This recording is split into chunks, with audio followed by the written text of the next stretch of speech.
This is a video demonstration on how to check for ketones. There are two methods to check for ketones.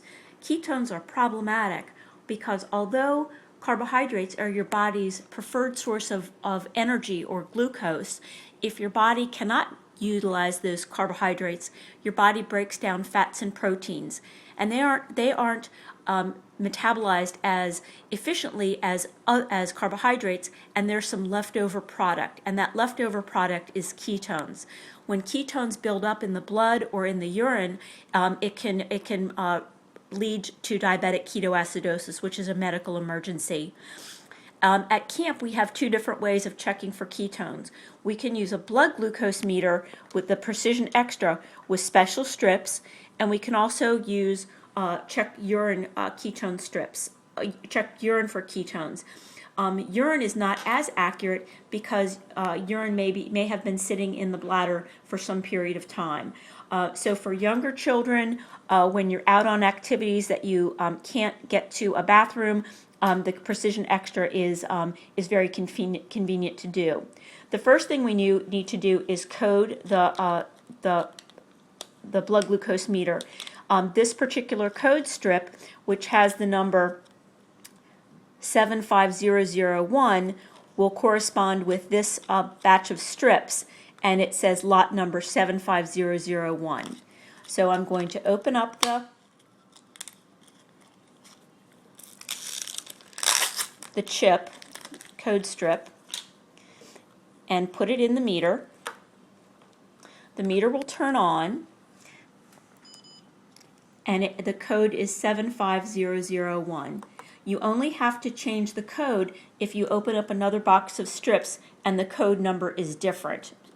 And we usually put these in a place where you won't lose them. There's a space in the meter bag. To open up the strip, they're individually foil wrapped, so they cannot be exposed or damaged to air. There's two ends. This zebra stripe end is the part that goes into the meter, and this is the part where the blood goes in. I usually open it up this way so I can put that in the meter, and then I unwrap the end of the meter that will get the blood. I'm going to take my alcohol wipe and wipe the finger.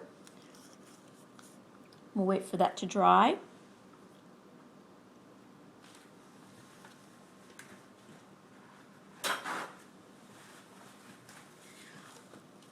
You can use the meter of your choice. The nerve endings go down the middle of the finger, so if you use the side, it's not as painful, but you still get good blood results. We're going to squeeze the finger, wipe the first drop away because that may be mixed with a little bit of the alcohol. We need to get a fairly good size drop for this meter, and we're going to hold this up, and you need to fill that little thing all the way. It will count down from 10.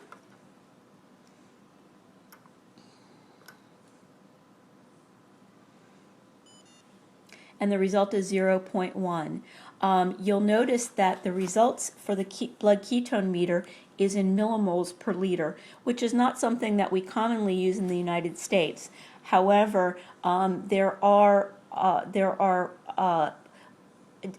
designations up to 0.6 is negative, 0.6 to 1.5 is small ketones, and greater than 1.5 is moderate to large ketones. If it's negative, you are not completely insulin depleted, and probably just some extra fluids and maybe a correction formula will bring your blood sugar back down. Small ketones is kind of like a yellow light on a traffic signal. You want to watch out, slow down, be careful.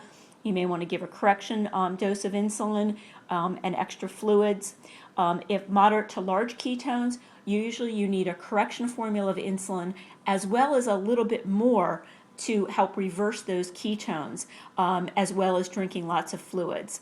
The other way we can check for ketones is using the urine ketone test strips.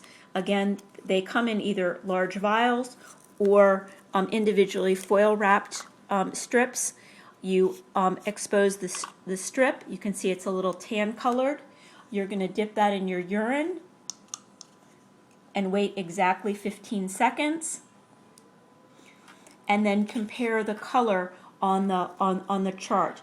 If you happen to lose the chart, although it's on the side of the bottle, it only comes one in an individual package of 20 foil strips. In the tans, you're okay. In the pinks, you want to drink extra fluid to help clear those ketones. And if you're in the purple range, then you're in trouble. Spend 15 seconds. We're going to check the results. And this is negative ketones. Then you would want to dispose of your strip and the urine in the toilet and trash can. And that ends how to check for ketones. Any further